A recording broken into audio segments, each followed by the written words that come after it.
అంతర్జాతీయ నగరం అని చెప్పుకునే క్రమంలో అంతర్జాతీయ ప్రమాణాలతోని రవాణా సౌకర్యాలు ఉండాలి అని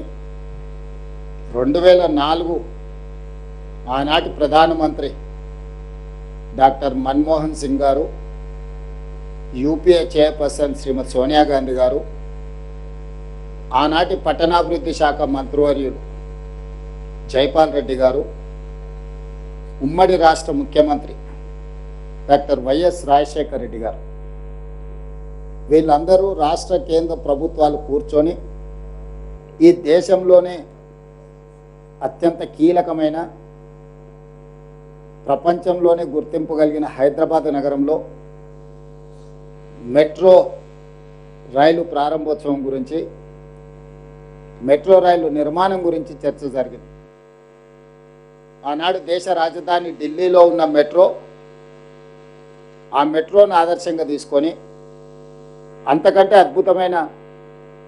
రవాణా వసతులను ఇక్కడ ప్రజలకు ఏర్పాటు చేయాలని ఆనాటి ప్రభుత్వం నిర్ణయం తీసుకొని డాక్టర్ వైఎస్ రాజశేఖర రెడ్డి గారు ముఖ్యమంత్రిగా ఉన్నప్పుడు టెండర్ పిలిచి 2009లో టెండర్ ప్రక్రియ పూర్తయ్యే సందర్భంలో డాక్టర్ వైఎస్ రాజశేఖర రెడ్డి గారు అకాల మరణం చెందడం, ఆ తర్వాత రోసయ్య గారు ముఖ్యమంత్రిగా బాధ్యతలు చేపట్టిన తర్వాత ఈ హైదరాబాదులో 70 కిలోమీటర్ల మెట్రో రైలు నిర్మాణం ఒప్పందం ఎల్ఎన్టీ సంస్థతో పబ్లిక్ ప్రైవేట్ పార్ట్నర్షిప్ 15,000 కోట్ల రూపాయల అంచనాతో పనులు ప్రారంభించడం జరిగింది. 15,000 కోట్ల రూపాయల అంచనా 2017 సంవత్సరానికి నిర్మాణం పూర్తి చేసి ప్రజలకు అందుబాటులోకి తీసుకురావాలన్న ఆలోచనతోనే ఆనాటి ప్రభుత్వం పనులు ప్రారంభించింది.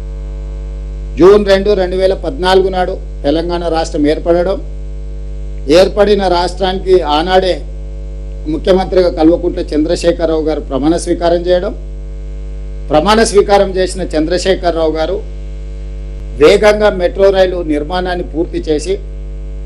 70 కిలోమీటర్ల మెట్రోను ప్రజలకు అంకితం చేయాల్సిన పనిని పక్కన పెట్టి చారిత్రాత్మకమైన కట్టడాలు ఉన్నాయి, ఇప్పుడున్న ఆనాటి కాంగ్రెస్ పార్టీ ప్రభుత్వం తీసుకున్న నిర్ణయం ప్రకారము 3 దగ్గరల ఈ నిర్మాణాలను తొలగించి ఇతర ప్రాంతాల నుంచి తీసుకెళ్లాలి అని ఒక ఎడతెగని పేచి ముఖ్యమంత్రిగా చంద్రశేఖరరావు గారే పెట్టినారు. దాంతో నిర్మాణ పనులు ఆగిపోయి 2017లో ప్రారంభించాల్సిన ప్రాజెక్టు 2014 నుంచి 2017 వరకు నిర్మాణం ఆగిపోవడంతో నిర్మాణం ఆలస్యమయ్యి 2020 సంవత్సరానికి కానీ మెట్రో పనులు పూర్తి కాలేదు. అక్కడికి కూడా గౌలిగూడ నుంచి చాంద్రాయన్ గుట్ట వరకు ఫలక్నామా ప్యాలెస్ ఆ ప్రాంతంలో 5 కిలోమీటర్లు నిర్మాణం చేయకుండానే వదిలేసే పరిస్థితి వచ్చింది. 15,000 కోట్లతో పూర్తి కావాల్సిన మెట్రో రైలు నిర్మాణ అంచనా వ్యయము 22,000 కోట్ల రూపాయలకు పెరిగింది. దాంతో 3 సంవత్సరాలు ఆలస్యం కావడం, 7,000 కోట్ల రూపాయల అంచనాలు పెరగడం, అప్పటికే పెట్టుబడి పెట్టి బ్యాంకుల్లో రుణాలు తెచ్చుకున్న ఎల్ఎన్టీకి నష్టాలు లోను కావడం, 2020లో ప్రారంభమైన తర్వాత కోవిడ్ రావడం వల్ల ఇంకొక రకంగా వాళ్లకు నష్టాలు రావడం, వాటన్నిటిని కోలుకొని ముందుకు వెళ్ళే క్రమంలో 10 సంవత్సరాలు మెట్రో రైలు విస్తరణ గురించే గత ప్రభుత్వం ఆలోచన చేయలే. వాళ్ళు ఆలోచన చేసింది కూడా ఎల్ఎన్టీతో ముందుకు వెళ్లకుండా గచ్చిబౌలి నుంచి ఔటర్ రింగ్ రోడ్డు ద్వారా అంతర్జాతీయ ఎయిర్పోర్టుకు వాళ్ళకి కావాల్సిన రియల్ ఎస్టేట్ సంస్థలకు ఆఖరి నిమిషంలో టెండర్లు పిలిచే ప్రయత్నం చేస్తారు. ఎక్కడైతే ప్రజలు ప్రయాణం చేయరో, ఎక్కడైతే అంతగా అవసరం లేదో ఆ ప్రాంతంలో నిర్మించాలని వాళ్ళ యొక్క ఆస్తులను పెంచుకోవడానికి మాత్రమే గత ప్రభుత్వం ప్రయత్నం చేసింది తప్ప నిజంగా ప్రజలకు అవసరం ఉన్న ప్రాంతాలలో మెట్రో విస్తరణ జరగలేదు.